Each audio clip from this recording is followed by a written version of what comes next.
Good morning बच्चों, मैं तंजीम साहब आज आपको तरंग की चाल, तरंग की आवृत्ति और तरंग दैर्ध्य के बीच में एक संबंध को सिद्ध कराने के लिए आया हूं। उस संबंध को समझने की आप लोग कोशिश कीजिएगा।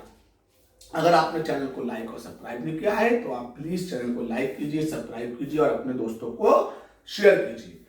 आज में एक तरफ बोर्ड के दो हिस्से करते हैं। एक हिस्से में हम कोई तरंग लेंगे, कोई तरंग, और एक हिस्से में हम प्रकाश तरंग लेंगे। अब एक तरंग तो तरंग है, चाहे प्रकाश तरंग हो या कोई तरंग हो, पर थोड़ा सा नाम बदलेंगे। तो एक चक्कर ये कोई एक तरंग चलेगी, इस तरह से बोर्ड पर मैंने दिखाया है।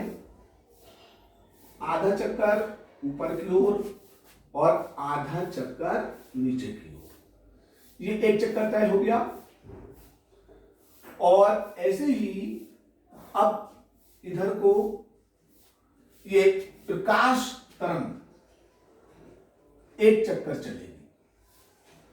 तो इसमें मैंने स्पेशली प्रकाश तरंग को दिखाया है और इस वाले चक्कर में मैंने प्रकाश तरंग को छोड़कर किसी और तरंग को दर्शाया है। तो दो तरंगें बनाएंगे बोर्ड पर, एक प्रकाश तरंग है और एक प्रकाश तरंग को छोड़कर कोई भी तरंग है। लेकिन दोनों में एक बात कॉमन क्या है, दोनों में एक चक्कर दिया है, दोनों में एक चक्कर लिया है। तो फिर एक चक्कर में लगा समय आवर्तकाल है। लगा समय क्या है? आवर्तकाल है। तो इसे तो आप टी से लिखेंगे और एक चक्कर में चली गई दूरी तरंग दैर्ध्य है, इसे आप लैम्डा से लिखेंगे। और इसमें अगर तरंग की चाल v है तो आप इसे v से लिखेंगे। तो अब सुनेंगे t समय में चली गई दूरी लैम्डा है, तो एक से गुणा कर देंगे।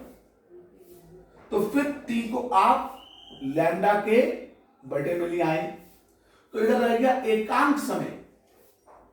एकांक समय में चली गई दूरी लैम्डा अपॉन टी हो गया। और ये जो एकांक समय में चली गई दूरी है, ये चाल की परिभाषा है, इसे v से लिखते हैं। तो v बराबर, ठीक है, लैम्डा अपॉन टी। अब इसे ऐसे लिख लें 1 अपॉन टी इंटू लैम्डा।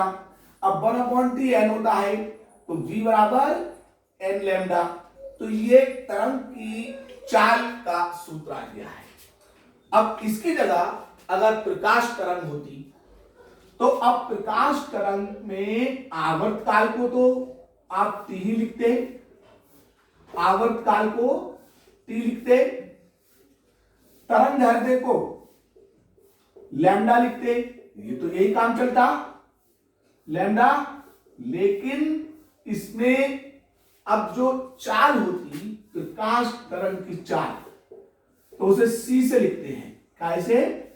तो फिर इसमें ये लाइन तो यही रहेगी कि t समय में चली गई दूरी लैम्डा है।